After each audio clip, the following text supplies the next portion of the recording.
Hi everybody, welcome to my homestead and welcome to my channel. My name is Jared.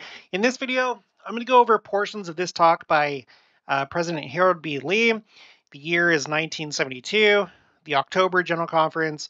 It's a talk called Admonitions for the Priesthood of God.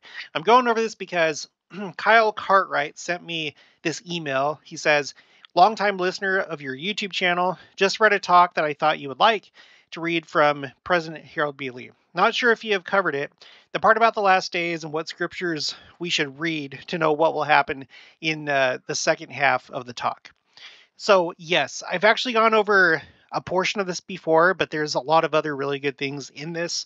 And so I think it's worth repeating some of it. Before we do, this is the update on the Book of Mormon sharing challenge. 5,934 copies of the Book of Mormon. Just that much closer to getting to 6,000. So good job, everybody. And now we're at 580 people that have joined the challenge since yesterday. That's an increase of 4 over the last day. So that's excellent. Remember, make sure to include hashtag flood. It helps me find your comment easier. And whether it's an email or comment, please make sure to keep it short. Otherwise, it bogs me down as I'm working on updating the tracker. So I'd appreciate that. Okay, so let's go ahead and read some of this. I'm not sure how much we'll be able to cover. I might have to break this up into a couple videos. I'm not sure. Okay, now I want you to realize that this is important. I'm not trying to be angry or anything like that. Okay, but I do see a big problem. I've seen a big problem ever since I started getting really into the second coming in this, I guess, LDS Watcher, LDS Second Coming community. And I know a lot of people are doing the best that they can.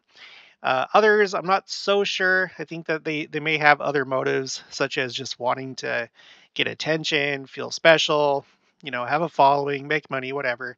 Which is not, it's not wrong to make money from this. I did a video about priestcraft. Just go back and watch that. It depends on where your heart's at. If you're genuine or if you're just doing it because you have a knack at it and it's a way for you to get attention or whatever. So I've seen a lot of false things. Okay. And I've worked my entire channel up until now. I've worked at getting to the bottom of some of these ideas that keep getting spread around that don't sound right, that I've never been taught before in church, and neither have you. And I know that because I've researched it. There's people that are entertaining doctrines, things that no one has ever talked about in our church because they think that there's like a way for you to privately receive information that the prophets haven't talked about, and you've been able to piece together the things, and then which is, yeah, I think it's fine to consider different options and stuff like that, but it gets to be a problem where you start to preach it as though it's true, because it confuses people and it's just your opinion and you don't have authority to declare what doctrine is. So you can see why that's a problem. So I think that's why this person sent this to me. And I think you should think about who you listen to. If they fall in this category, then maybe stop listening to them. Find other people that, just listen to the counsel he gives. Okay, he says, there are some, okay. There are some as wolves among us. By that I mean some who profess membership in this church who are not sparing the flock. And among our own membership, men are arising, speaking perverse things. Now, perverse means diverting from the right or correct, and being obstinate in the wrong, willfully, in order to draw the weak and unwary members of the church away after them. What does obstinate mean? Because I'm not actually sure. Obstinate is stubbornly refusing to change one's opinion or chosen course of action despite attempts to persuade one to do so.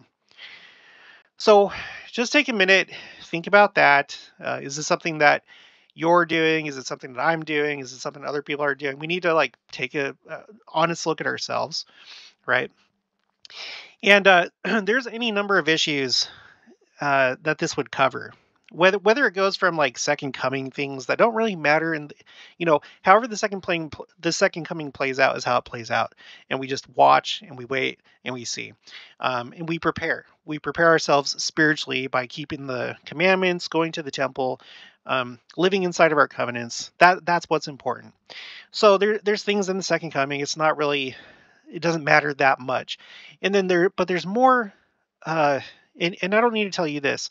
There's members of the church that have totally um, latched on to the messaging of today from the world. Uh, President Oakes brought this up in the most recent young adult worldwide devotional, where he said that there was a young woman that wrote him, and she was concerned about going to church activities and having these things seep in. And the only thing that I remember from that letter that he read was that she went to like a stake activity, and she was being asked what pronouns she wanted to be called by. And there were people in the church that were doing that, members of the church. We can't judge them. We don't know if some of them are knowingly wolves. Undoubtedly, some of them are. Some of them may just be confused, so you can't really judge, because maybe someone's just, they don't really know. They're new to the church, or they just got confused.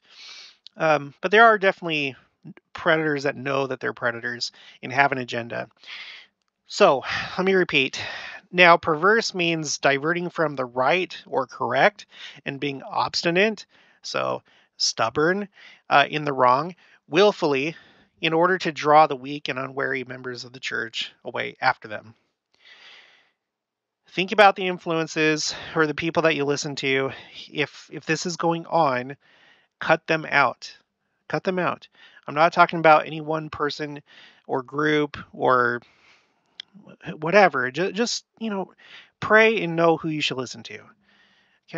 Okay. Later, and as the apostle Paul said, it is likewise a marvel to us today, as it was in that day, that some members are so soon removed from those who taught them the gospel, and are removed from the true teachings of the gospel of Christ, to be led astray into something that corrupts the true doctrines of the gospel of Christ into vicious and wicked practices and performances.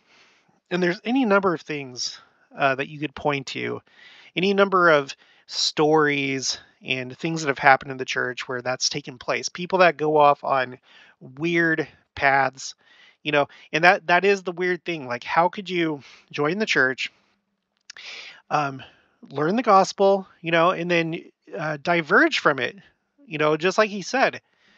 But it happens.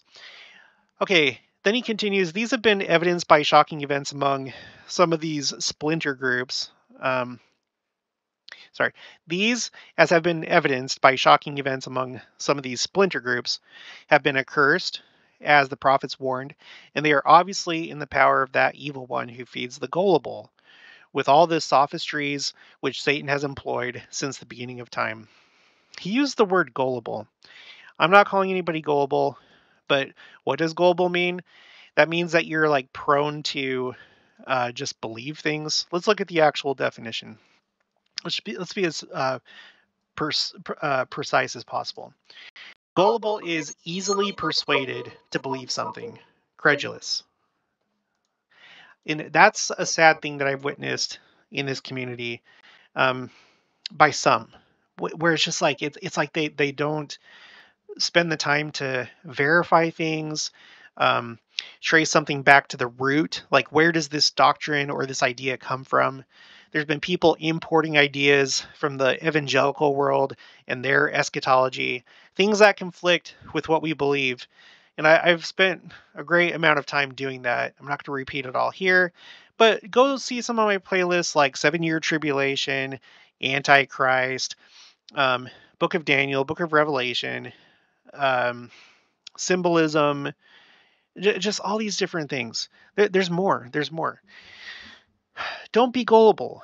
Don't just believe things just because like there's a YouTuber, whether it's me or somebody else. Like, do your own research and don't just believe things, right?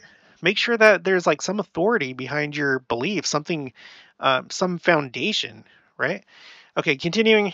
I should like to know. I should like now to make reference to some of these. The first is the spread of rumor and gossip. We have mentioned this before, which, when once started, gains momentum as each telling becomes more more fanciful until unwittingly, those who wish to dwell on the sensational repeat them in firesides, in classes, in Relief Society gatherings, and priesthood quorum classes without first verifying the source before becoming a party to causing speculation and discussions that steal time away from things that would be profitable and beneficial and enlightening to their souls.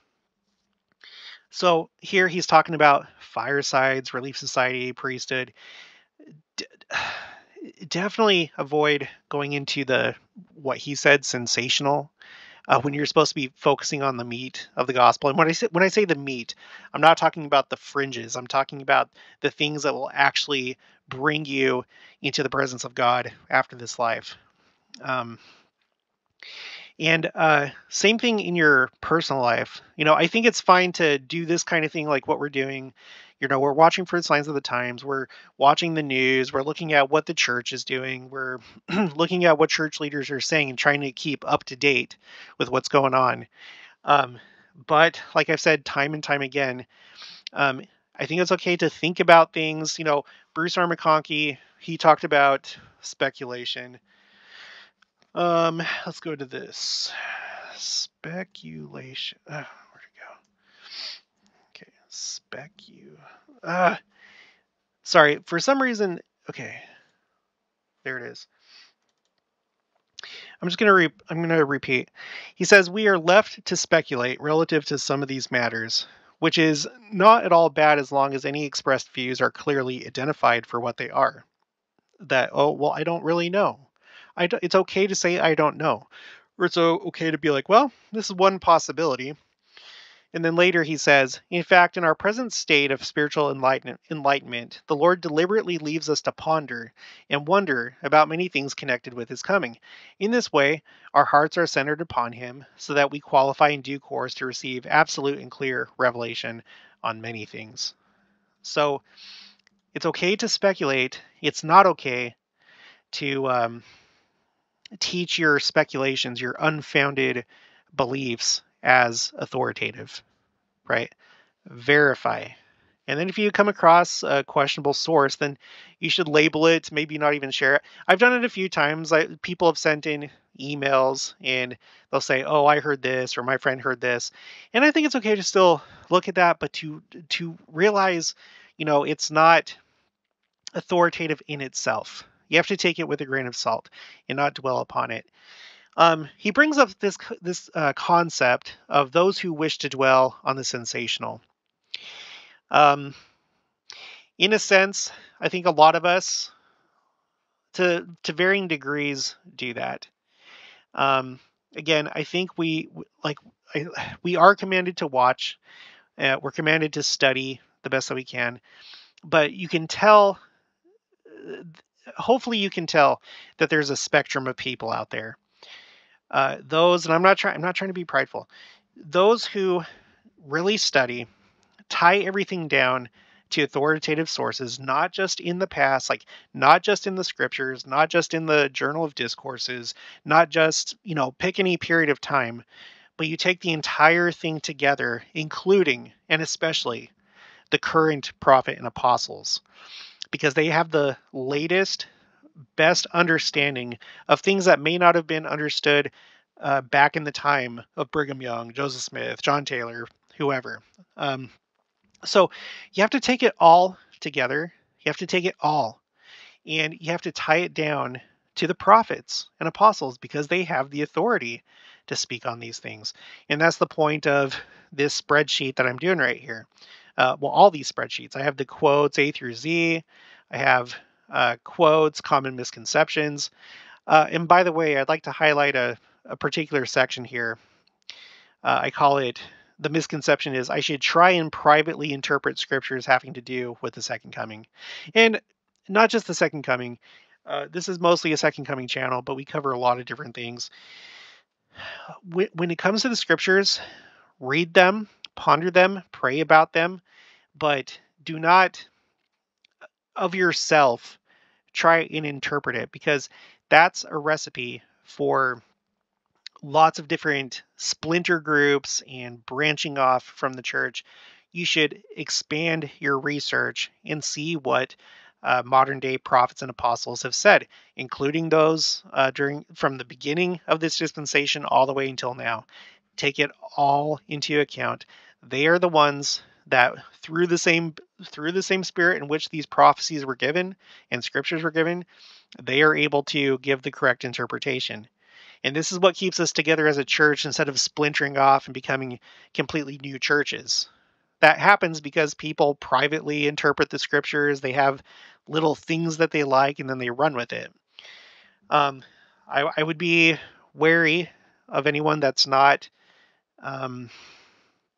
anchoring things down with the words of prophets throughout all generations. And like I said, especially right now, people that feel like they know the scriptures really good and they've studied it so deep, but then ultimately they're just giving their opinion and the way that they think things are going to happen, or maybe they rely on scholarly sources or whatever, which isn't bad, but that let's just put it like this: if you're hearing something weird that you've never been taught in church ever, especially if you are a lifelong member, you should realize what has and hasn't been taught for the most part.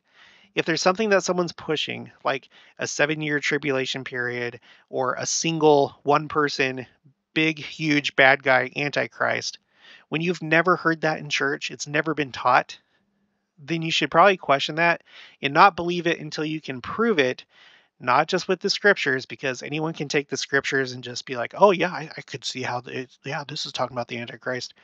No, I've done an entire playlist about the Antichrist, and we do not have any sort of prophecy or doctrine talking about that. We have a great and abominable church. There are many antichrists, but there's not going to be a singular one-person antichrist. That has never been taught during this dispensation. So it's basically people taking the scriptures, listening to the evangelicals, importing some of their eschatology, which is, a study of the end times, and just going with it because I guess they think it's exciting. It's the same group, and I'm not applying it to everybody, but it feels like a lot of them are those who wish to dwell on the sensational. So continuing, I'm already kind of like out of time, but I'm gonna have to break this up into different videos. So he talks about how there was a rumor going around about his patriarchal blessing, how it said that he knew that. No, I'll just read it. In the first place, a patriarchal blessing is a sacred document to the person who has received it and is never given for publication. And as all patriarchal blessings should be kept as a private possession to the one who has received it. And second, with reference to that which I was alleged to have had, suffice it to say that such a quotation is incorrect and without foundation in fact. There is one thing that shocks me. I have learned in some instances that those who have heard of these rumors are disappointed when I tell them they are not so. They seem to have enjoyed believing a rumor without substance of fact. Again, that's the key. Is there substance? Is it authoritative? Or is it just like something very far removed and you can't even tell if that thing was ever true in the first place? Okay, continuing. I would earnestly urge that no such idle gossip be spread abroad without making certain as to whether or not it is true.